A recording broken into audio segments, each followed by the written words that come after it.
Ladies and gentlemen, I am a happy man as Smackdown is now officially 2 hours once again. Now for this, I was originally going to do a video on my thoughts on Smackdown going back to 2 hours, so might as well just do it in this video.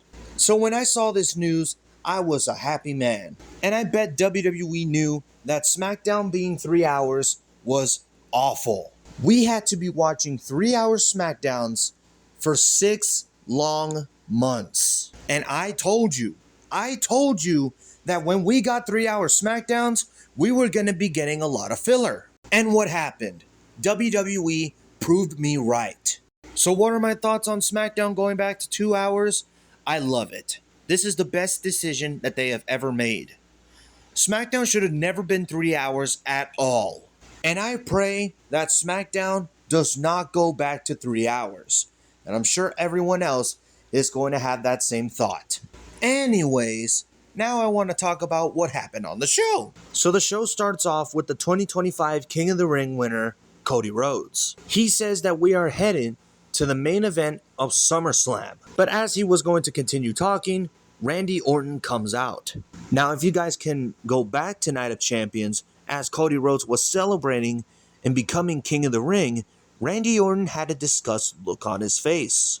So Randy tells Cody what I was going to do at Night of Champions. I was going to do whatever it takes to win King of the Ring. But guess what? I hesitated. I wanted to pull the trigger, but you did it. But Cody, I want you to promise me that you will kick John Cena's ass at SummerSlam.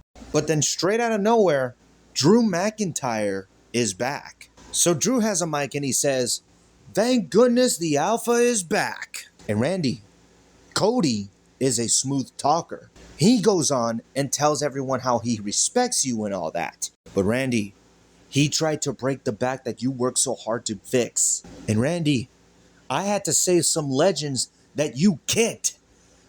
But that Randy Orton is dead. And then he turns his attention to Cody Rhodes. Cody, I want you to beat John Cena at SummerSlam. 20 years of career, similar paths that we've waited a long time. I want to take that title off your hands. So then he goes back to Randy Orton, but then he just gets RKO'd. After that RKO, Drew McIntyre got pissed. He went to Nick Aldis and he wants a match against Randy Orton. And guess what? He does get the match. And it's going to happen at Saturday night's main event. How ironic is that the last time we saw Drew McIntyre was at Saturday night's main event. And as for Cody Rhodes, now he's got to focus on John Cena. So now I want to move on to the main event of the show. It was a tag team match. It was Jacob Fatu and Jimmy Uso versus the new United States champion Solo Sikoa and JC Mateo. So we go to the end of the match here. Jacob Fatu actually pins Solo Sikoa, meaning that he could get a rematch for the United States Championship. But you would think that Jacob Fatu was done.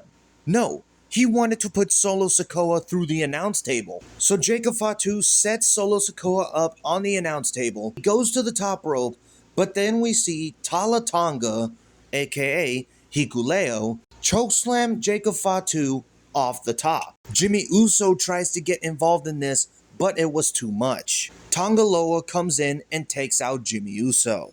So Solo Sikoa demands JC Mateo, Tala Tonga, and Tonga Loa to put Jacob Fatu through the announce table. And that's exactly what they did, Shield style, as they did a triple power bomb to Jacob Fatu through the announce table. And that is how SmackDown went off the air. Jacob Fatu's going to have some more backup. Jimmy Uso might be one of them, but it's not enough. Who does Jacob Fatu have to join his group? First, obviously we got Jimmy Uso. Who else do we got? Do we get Jey Uso? Do we get the return of Tama Tonga? Who knows? Let me know in the comments below. Thank you guys for watching. Like, comment, subscribe, tap the notification bell for more videos, follow me on Twitter at Ethan'sToyShow, and I'll see you in the next one.